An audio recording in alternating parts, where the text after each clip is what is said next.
Salam sehat sejahtera pemirsa setia mata ketiga. Hari ini kita akan berbicara tentang piramida Kola di Rusia, sebuah kisah yang menakjubkan. Mungkin ada yang pernah menelusuri di internet tentang piramida Kola. Mereka akan mengatakan bahwa struktur ini berada di utara Rusia, di sebuah semenanjung dekat Finlandia yang disebut Semenanjung Kola. Tempat ini sangat misterius, dan ketika Anda melihat gambarnya, memang terlihat sangat mirip dengan piramida. Jangan lupa, di Kola juga ada legenda urban terkenal, Kola Super Deep Borehole, atau lubang terdalam yang pernah digali ini, memiliki kedalaman 12.262 meter di bawah permukaan bumi. Kedua legenda ini sering dikaitkan, menyebutkan bahwa Kola adalah pintu masuk ke dunia bawah tanah, bahkan mungkin pintu masuk ke neraka dan sebagainya. Orang Rusia menemukan banyak rahasia di sini. Legenda urban ini banyak dibicarakan. Namun sekarang banyak orang mulai meragukan kebenaran cerita ini, mengatakan bahwa semua ini bukan bagian dari piramida Kola. Sebenarnya adalah gunung di Kepulauan Faro. Ada satu gunung yang cukup dekat dengan Kola, tetapi jaraknya lebih dari 300 km dari lokasi yang dianggap sebagai piramida Kola. Pada dasarnya, banyak situs ini digabungkan menjadi satu cerita yang akhirnya menjadi kisah yang fantastis di dunia maya. Namun, jika ditelusuri lebih dalam, cerita ini tidak sesederhana itu. Setelah menyangkal beberapa teori tentang piramida, bukan berarti kisah ini tidak ada sama sekali. Mengapa orang Rusia atau Uni Soviet dulu menggali lubang dalam di Kola? Apa sebenarnya yang ada di balik tempat ini? Inilah yang ingin kami bagikan hari ini, bahwa tempat ini sangat misterius. Di Yunani kuno, mereka juga mencatat adanya negeri di ujung utara yang sangat mirip dengan yang tercatat dalam San Hai Ching, serta cerita tentang Yu yang Agung, yaitu seorang penguasa legendaris di Tiongkok kuno yang terkenal karena pengenalannya tentang pengendalian banjir yang meresmikan pemerintahan dinasti di Tiongkok dengan mendirikan dinasti Xia. Tempat itu disebut Hyperborea. Sebagai informasi, Hyperborea adalah negeri misterius dalam mitologi Yunani yang diselimuti oleh hutan ajaib dan rimbun. Di sana, air dari mata airnya sangat unik, dan penduduknya hidup di bawah sinar matahari sepanjang tahun. Hampir sama dengan cerita Yu yang Agung. Ini terkesan aneh, bukan? Satunya di Tiongkok kuno dan satunya lagi Mediterania kuno. Bagaimana mungkin kedua tempat yang terpisah jauh ini tahu tentang adanya peradaban tinggi di utara? Dan bukan hanya sekali, ada juga cerita kuno tentang negeri bermata satu, yaitu bangsa yang memiliki satu mata di tengah wajahnya. Konon, negeri ini terletak di Xinjiang, Tiongkok, atau bahkan di luar Xinjiang, di Asia Tengah, sebuah lembah tempat tinggal orang-orang bermata satu. Anehnya, catatan tentang lembah ini di kedua tempat itu ternyata sama. Lembah ini sangat misterius. Ketika zaman modern tiba, kita mulai mendengar istilah yang pertama kali disampaikan oleh Nazi, bahwa ada ras Arya murni dengan rambut pirang dan mata biru yang mungkin merupakan ras kuno yang kemudian tersebar di seluruh dunia. Mereka mencari ras kuno ini, pergi ke Kutub Utara, Tibet, Antartika, dan tempat-tempat lainnya, sehingga muncul banyak legenda tentang mereka. Apakah legenda ini benar adanya? Selain Hitler, ada juga seorang ratu Rusia bernama Catherine II yang juga mencari bangsa Arya yang legendaris ini. Dia percaya bahwa berdasarkan beberapa buku kuno, di tempat paling utara terdapat Hyperborea. Hyperborea merupakan sebuah negeri misterius yang sulit dipahami, hampir ajaib, tempat tinggal ras manusia yang disebut Hyperborean. Penyair Yunani kuno, Pindar, menulis bahwa tidak ada penyakit atau bahkan usia tua di Hyperborea. Di sana terdapat sekelompok dewa-dewi semacam itu. Jadi, Ratu Catherine II dari Rusia mengutus Laksamana Vasily Yakovlevich Chikagov untuk berlayar dan mencari tempat tersebut. Laksamana Chikagov bahkan menulis sebuah memoar. Menurut catatannya, ia diperintahkan untuk mencari tempat itu dan akhirnya mendarat di sebuah lokasi yang dekat dengan Finlandia yang sekarang dikenal sebagai Semenanjung Kola. Kenapa orang Rusia begitu terobsesi dengan Semenanjung Kola? Pada masa itu, Laksamana Vasily Yakovlevich Chikagov dalam memoarnya menulis bahwa di sana terdapat banyak altar kuno, tulisan-tulisan yang tidak bisa ia pahami, serta batu-batu besar yang dipotong dengan rapi dan disusun menyerupai piramida. Ia berpikir, mungkinkah ini merupakan peninggalan dari sebuah peradaban kuno? Mungkinkah ini adalah situs Hyperborea, sebuah peradaban kuno yang sudah lama hilang? Setelah eksplorasi panjang itu, ia tidak menemukan sesuatu yang signifikan dan kembali melaporkan kepada sang ratu. Dan anehnya, tujuan utama dari penugasan ratu sebenarnya adalah untuk mencari ramuan panjang umur, sangat mirip dengan kepercayaan di Tiongkok.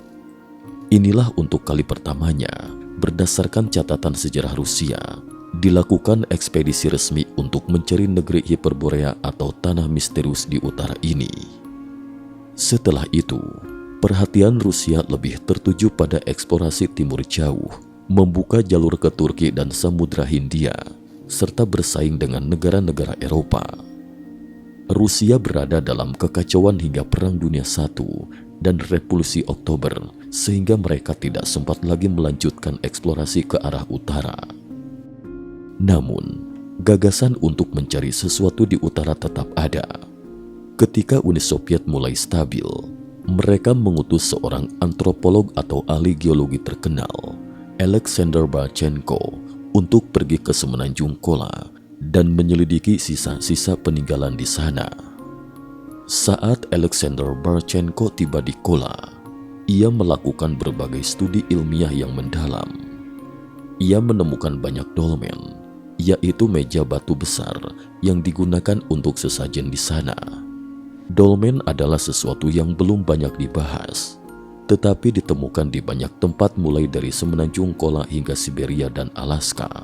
Bahkan di Tiongkok bagian utara, seperti provinsi Liaoning dan Hebei. Dolmen adalah struktur batu kuno dengan tiang batu kecil yang menopang batu besar di atasnya, dan kita tidak tahu siapa yang membangunnya atau kapan tepatnya itu dibuat. Barchenko menemukan bahwa dolmen di Kola sangat besar, dan menurut penelitiannya, setidaknya 9.000 tahun yang lalu sudah ada manusia yang hidup di sana. Artinya, dolmen-dolmen ini bisa saja dibangun 9.000 tahun yang lalu. Bagaimana mungkin batu sebesar itu dipindahkan dan disusun pada masa itu? Jadi, ia percaya bahwa di sana memang ada sisa-sisa peradaban kuno seperti yang disebutkan oleh Laksamana Chikagov. Setelah Barchenko menyelesaikan penelitiannya, ia menyampaikan cerita yang menarik yang sebenarnya sesuai dengan kisah yang disampaikan oleh Hitler. Barchenko percaya bahwa pada zaman kuno, kutub utara tidaklah seperti sekarang yang penuh dengan es dan salju. Dulu ada daratan yang sangat hangat, dan ada hubungan dengan wilayah di selatan. Semenanjung Kola berada di jalur perdagangan kuno ini, sehingga peradaban kuno mungkin pernah ada di sana. Akhirnya, sekitar 12.000 tahun yang lalu, terjadi sebuah peristiwa yang disebut Yonggerdreis dalam ilmu pengetahuan, dan dalam mitologi dikenal dengan tenggelamnya Atlantis. Pada saat itu, kemungkinan terjadi banjir besar yang menenggelamkan banyak wilayah, termasuk Hyperborea atau tanah misterius di utara. Peradaban tinggi di wilayah itu mungkin hilang dan tenggelam akibat bencana tersebut. Mereka pun memutuskan untuk mundur ke selatan. Menurut Alexander Barchenko, Semenanjung Kola adalah tempat transit yang sangat penting bagi mereka. Sekitar 9.000 tahun yang lalu, setelah singgah di Semenanjung Kola, mereka melanjutkan perjalanan ke selatan dan tiba di wilayah utara Laut Hitam yang kemudian disebut sebagai bangsa Arya. Bangsa Arya akhirnya bergerak ke selatan, menaklukkan India, lalu pergi ke Yunani dan menaklukkan Yunani, kemudian menyebar ke tempat-tempat yang lebih jauh lagi. Pada tahun 1980-an dan 1990-an, Rusia mengirim 2 tim ekspedisi. Salah satu tim ekspedisi dipimpin oleh Valery Demin. Dr. Demin adalah seorang filsuf, bukan seorang ahli geologi atau profesi lain terkait. Tetapi sebagai seorang filsuf, ia pergi ke Semenanjung Kola untuk melakukan penelitian. Lalu apa yang ia temukan? Pada tahun 1980-an, kamera sudah ada, jadi meninggalkan banyak foto terkait. Selain itu, ada tim ekspedisi lain yang dipimpin oleh seorang tokoh yang lebih terkenal, seorang akademisi dari Akademi Ilmu Pengetahuan Alam Rusia, bernama Valery Chudinov. Ia juga pergi ke Semenanjung Kola untuk meneliti peradaban kuno, dan fotonya yang diambilnya bahkan lebih banyak. Banyak dari situs yang dianggap sebagai piramida di Semenanjung Kola yang kita lihat sekarang adalah foto-foto yang diambil oleh kedua orang tersebut pada masa itu. Jadi, di manakah sebenarnya piramida Kola berada? Chudinov mengambil foto 2 bukti kecil yang tampaknya sangat biasa, yang jika dilihat sekilas, orang tidak akan menganggapnya sebagai piramida, bukan? Tapi mengapa Chudinov menyebutnya sebagai piramida? Karena mereka membawa sebuah alat yang jika diterjemahkan dari bahasa Rusia disebut sebagai oko georadar. Setelah mengukur dengan radar ini, ia percaya bahwa di bawah 2 bukit kecil ini terdapat struktur buatan yang besar, seperti halnya Hall of Record di bawah piramida Mesir yang pernah kami bahas di video sebelumnya. Ia menyarankan agar dilakukan penggalian arkeologi di tempat ini. Menurutnya, 2 bukit kecil ini terlihat biasa saja karena sudah terkena erosi selama ribuan tahun. Namun kemungkinan besar ini adalah sebuah piramida kuno, mirip dengan gundukan tanah di atas makam kekaisaran di Tiongkok, bukan bukit alami. Namun, apakah Rusia kemudian menggali tempat itu? Kita juga tidak tahu. Selain itu, kita juga bisa melihat beberapa penemuan lain yang mereka temukan di Semenanjung Kola saat itu. Dan seperti yang disebutkan bahwa meskipun tangga tersebut terbukti palsu dan bukan piramida, namun ini tetap merupakan situs di Semenanjung Kola dengan sejarah ribuan atau bahkan puluhan ribu tahun yang lalu. Selain itu, ada banyak batu yang dipotong sangat rapi, bahkan beberapa di antaranya memiliki lubang yang dibor, serta piramida yang tersusun dari batu-batu dengan tanda-tanda seperti tulisan di atasnya. Termasuk juga beberapa bangunan seperti observatorium yang bisa digunakan untuk mengamati bintang-bintang. Siapa yang membangunnya? Untuk menjawab pertanyaan ini, mereka melakukan penelitian pada penduduk setempat. Setelah mencari tahu, ternyata penduduk setempat adalah kelompok suku yang disebut Sami. Mereka tersebar di sepanjang semenanjung Skandinavia. Ketika ditanya, ternyata adat istiadat dan budaya mereka tidak dapat menjelaskan peninggalan-peninggalan tersebut. Selain itu, penelitian menunjukkan bahwa mereka baru menetap di sini sekitar 6.000 tahun yang lalu. Jadi, sangat mungkin bahwa ketika mereka tiba di sini, benda-benda tersebut sudah ada. Akhirnya, misteri ini terpecahkan oleh sesuatu yang disebut sebagai labirin batu. Struktur seperti ini banyak ditemukan di seluruh Eropa Utara, dan Semenanjung Kola juga memiliki banyak labirin batu. Lebih jauh ke selatan dari Semenanjung Kola, di wilayah Finlandia juga ditemukan banyak labirin ini. Namun di bagian barat di antara suku Sami, mereka tidak memiliki tradisi ini. Orang-orang Finlandia mampu memberikan penjelasan. Mereka mengatakan bahwa ini adalah bagian dari ritual kuno Samanisme mereka. Samanisme adalah ajaran yang didasarkan pada keyakinan bahwa roh yang ada di sekitar manusia dapat merasuki tubuh seorang saman, yaitu dukun atau penyihir, dalam sebuah upacara. Sebenarnya, orang Finlandia berbeda dengan orang Eropa. Menurut penelitian antropologi molekuler, orang Finlandia memiliki kedekatan yang lebih dengan orang Tiongkok. Orang Finlandia termasuk dalam haplogroup NM231, sedangkan orang Tiongkok termasuk dalam haplogroup OM175. Haplogroup OM175 yang dimiliki oleh orang Tiongkok bergerak ke utara, sementara haplogroup NM231 bergerak ke barat laut dan akhirnya mencapai Finlandia. Sangat mungkin bahwa ketika orang Finlandia tiba di Semenanjung Kola dan daerah sekitarnya, mereka mungkin telah melihat orang Hyperborea yang terakhir. Jadi, kemana orang-orang Hyperborea ini akhirnya menghilang? Dalam salah satu teorinya, Dr. Valery Demin mengajukan sebuah dugaan yang sangat berani. Menurutnya, pada zaman purba, kutub utara tidak berada di posisi yang sekarang, tetapi sedikit bergeser. Ketika kutub utara berada di posisi yang berbeda, Hyperborea terletak di sebuah utara Semenanjung Kola.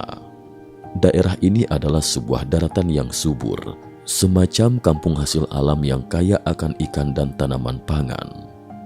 Bahkan nama Kola dalam bahasa Sami juga berarti kampung hasil alam. Meskipun daerah ini berada di utara dan cuacanya sangat dingin, wilayah ini merupakan tempat yang subur dengan banyak ikan dan iklim yang relatif hangat. Dr. Valery Demin menduga bahwa peradaban maju yang dulunya tinggal di sini beralih ke kehidupan bawah tanah setelah perubahan besar di kutub utara. Meskipun terdengar seperti fantasi, teori ini berkaitan dengan legenda urban tentang dunia bawah kutub utara.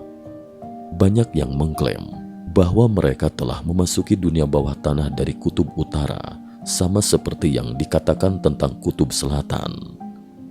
Bagaimana manusia purba muncul di kutub utara tanpa teknologi pelayaran yang memungkinkan perjalanan melintasi Samudra Pasifik? Apakah ada terowongan bawah tanah yang menghubungkan kedua kutub? Ini benar-benar aneh. Singkatnya, Dr. Valery Demin memaparkan ide-ide ini pada masanya. Setelah itu, kita melihat munculnya proyek pengeboran super dalam Kola. Mengapa orang Rusia melakukan pengeboran sumur super dalam di Kola? Apakah mereka benar-benar percaya bahwa ada dunia bawah tanah di sini, di mana peradaban maju Hyperborea tinggal, sehingga mereka terus mengebor semakin dalam? Ketika pengeboran mencapai kedalaman lebih dari 12.000 meter, mereka tiba-tiba berhenti. Hingga saat ini, sumur tersebut ditutup dan tidak pernah dibuka lagi. Ketika ditanya apa yang mereka temukan, mereka tidak pernah memberikan jawaban. Ada legenda urban yang mengatakan bahwa mereka telah mengebor sampai ke neraka. Namun, apakah mungkin mereka benar-benar menemukan Hyperborea atau peradaban bawah tanah? Ini benar-benar misteri yang sangat aneh. Mari kita lihat kembali situs-situs di Semenanjung Kola ini. Tempat ini sekarang sangat sulit dijangkau dan sangat sulit untuk dikunjungi. Jika mudah diakses, kita semua pasti ingin pergi dan melihat apa yang sebenarnya ada di sana. Ini adalah kisah yang benar-benar menakjubkan. Sekian dan terima kasih atas perhatiannya.